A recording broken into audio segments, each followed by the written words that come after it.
It happened here, on this very ziggurat in southern Iraq, today buried beneath 2,000 years of dirt and sand. But 2,500 years ago, this temple pyramid represented the heart of the magnificent city of Babylon and was the site of a historic event.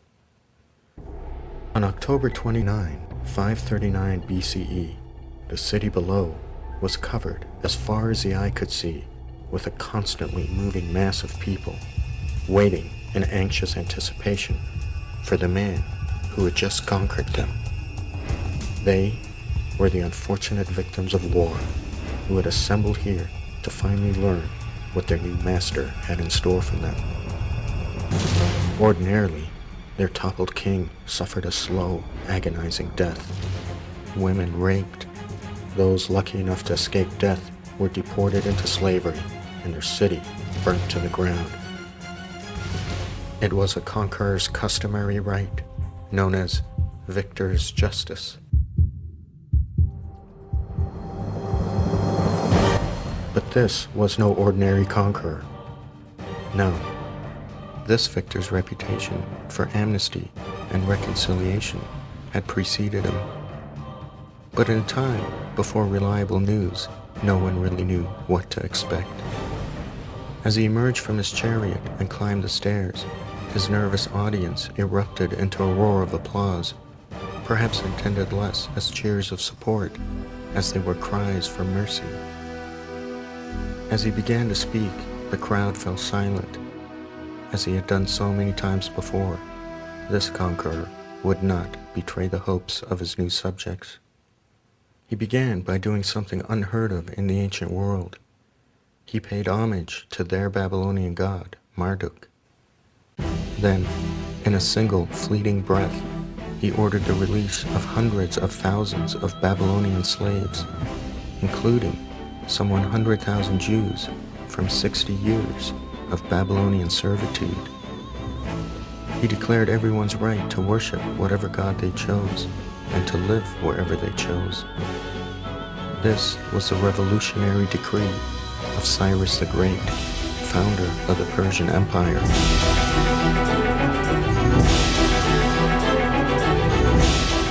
The event marked such a radical break with the traditional victor's justice that it was captured twice in the Hebrew Bible.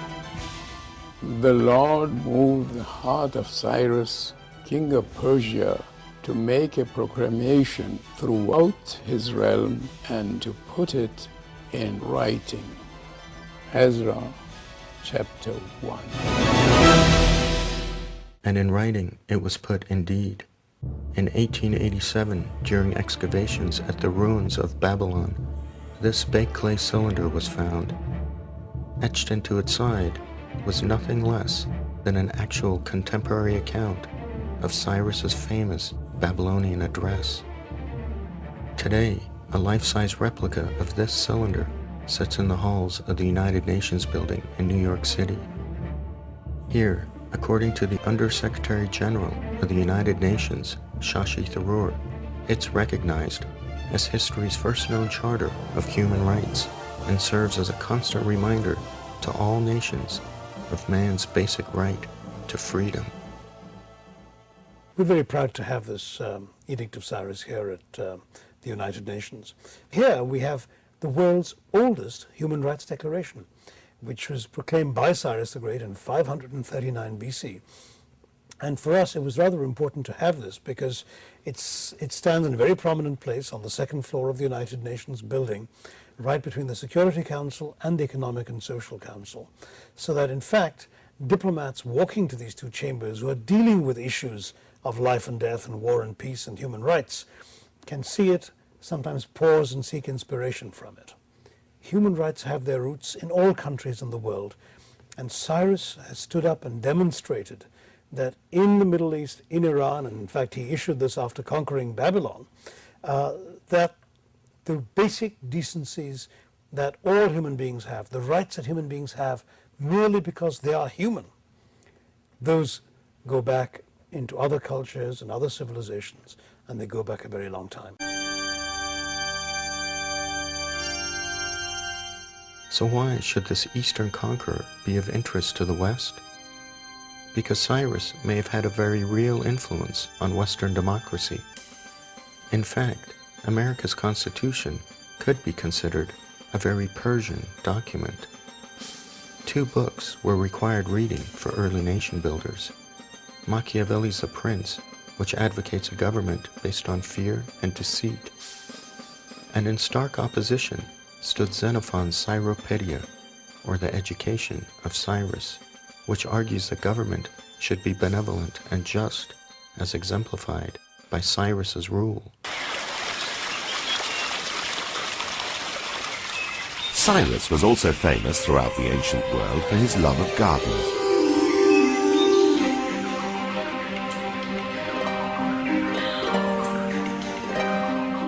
Recent excavations at his capital city, Pasargadae, and the discovery of irrigation canals for his vast royal gardens support this fact. Cyrus's gardens were called Paradisa, where life thrived and water was the essence of life.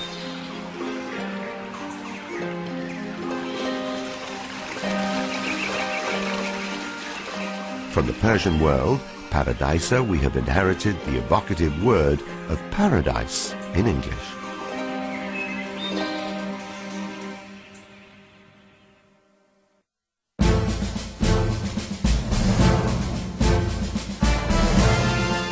After Cyrus, Darius the Great elevated the Persian Empire to its zenith. The empire now extended from the borders of India in the east to Greece on the Mediterranean, down to Egypt and Ethiopia in Africa, and up to what is now Russia and Eastern Europe.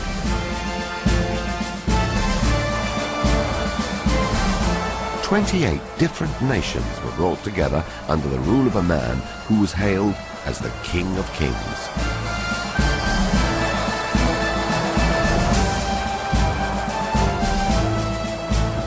To administer this vast empire, the Achaemenid kings established not 1 but 4 capital cities in various strategic locations: Babylon, Susa, Ecbatana, and finally the most magnificent of them all, Parsa, or as the Greeks called it, Persepolis.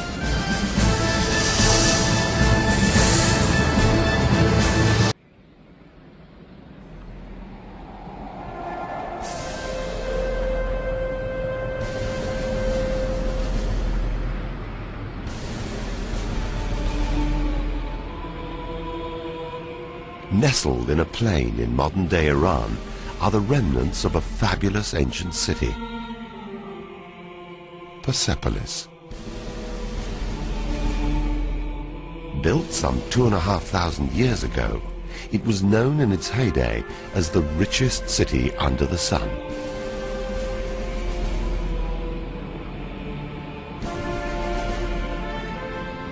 Seized and burned by Alexander the Great's conquering army, shaken by uncounted earthquakes, damaged by 25 centuries of rain and fluctuating temperatures.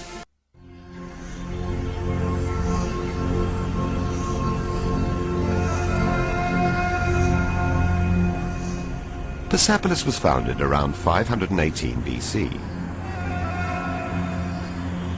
At first, a huge platform covering more than 125,000 square meters was created from giant blocks of stone. Then the majestic structures were gradually built and expanded in the span of more than 50 years during the reigns of Darius and his successors, Xerxes and Artaxerxes I.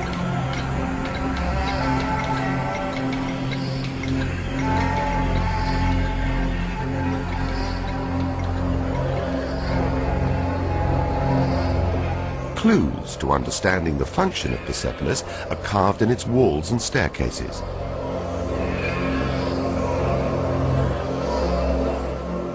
They show the different peoples of the empire who came to Persepolis with their finest gifts to present to the great king.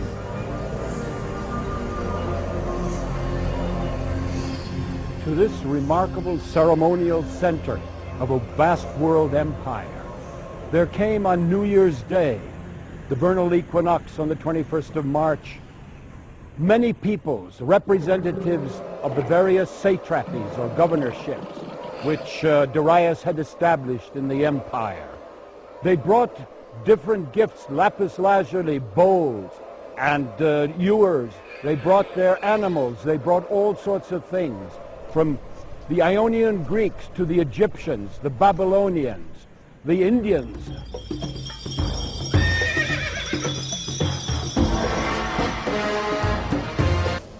It must have been a grand occasion to see the various people walking up the stairs, coming into these wonderful stone palaces, bringing their gifts in the presence of the king. Each delegation, led by a Persian or a Median noble, presented to the king, and then the explanation of what they brought, and then the festivities began, celebrating the New Year's Day, which was symbolized by the lion devouring the bull, the new year ending the old year, according to many scholars. This was Persepolis.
Farah Diba was part of a new generation of Western-educated Iranians.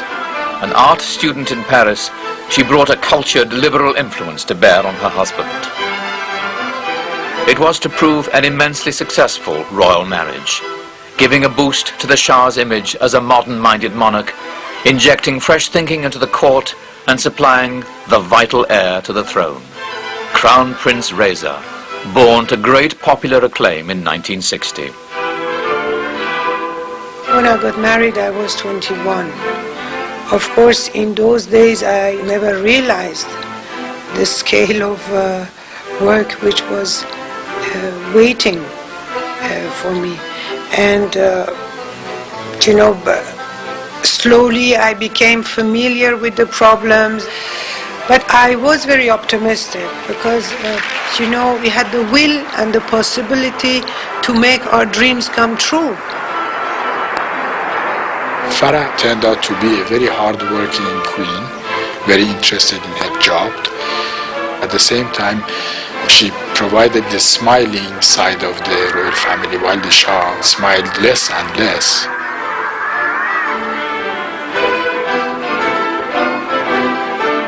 In 1961, the Shah made his most audacious move.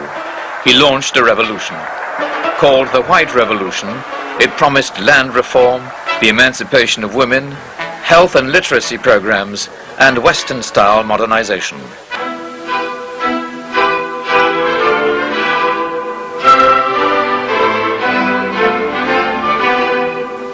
Like his father, the Shah crowned himself.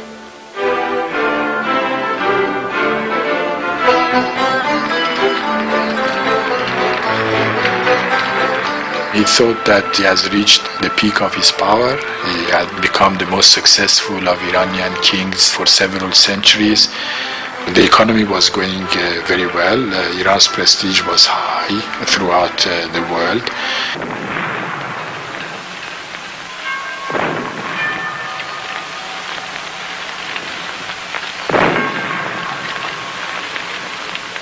In a voice charged with emotion, the Shah addressed the spirit of the long-dead king. شاهنشاه ایران و از جانب ملت من Osiris, great king, king of kings, Achaemenian king, king of the land of Iran, I, the Shah of Iran, offer thee salutations from myself and from my nation. کوروش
بزن و یک سوارم هیچ کجا رقیب ندارم عاشق اسب سفیدم دختری چابک سوارم کسی نگو کمند بالا چین تو چین و بلند بالا کسی نگو کمند بالا چین تو چین و بلند بالا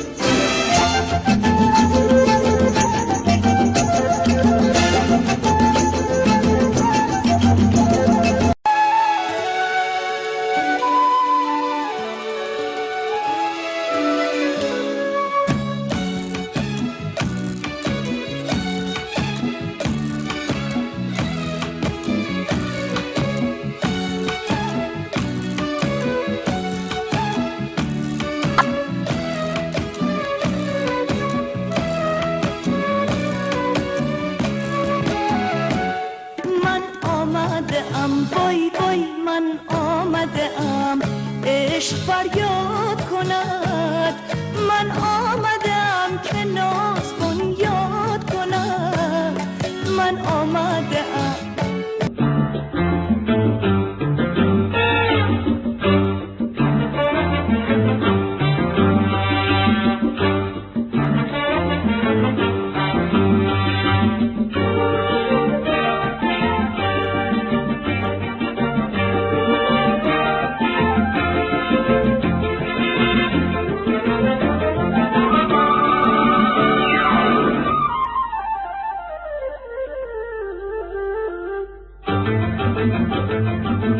آسمون ابری اما دیگه بارون نمیاد صدای گریه بارون توی نافتون نمیاد اون که من دوستش دارم از خونه بیرون نمیاد واسه این دل تنها دیگه مهمون نمیاد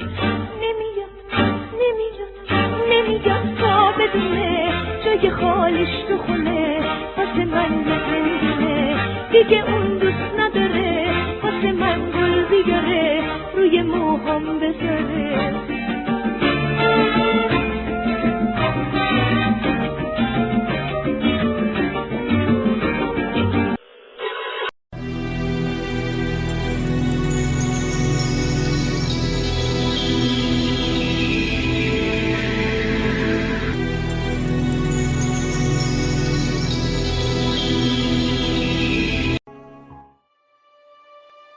This man changed the world. He took Iran and made it an inspiration for a new, uncompromising strand of Islam. Our bosses couldn't cope with the idea of an 80-year-old Ayatollah, which they didn't even know what an Ayatollah was, who lived on garlic and onions and yogurt, directing a revolution that was about to topple America's most important ally. تمام این بحران‌ها را امریکا ایجاد می‌کند. His Iran broke all the rules of diplomacy. It unleashed forces the West still cannot handle. It has undermined the West's hold on the Middle East. Iran is deliberately causing maximum problems. Iran is a threat to world peace. I will do everything in my power to prevent Iran from obtaining a nuclear weapon. Everything in my power.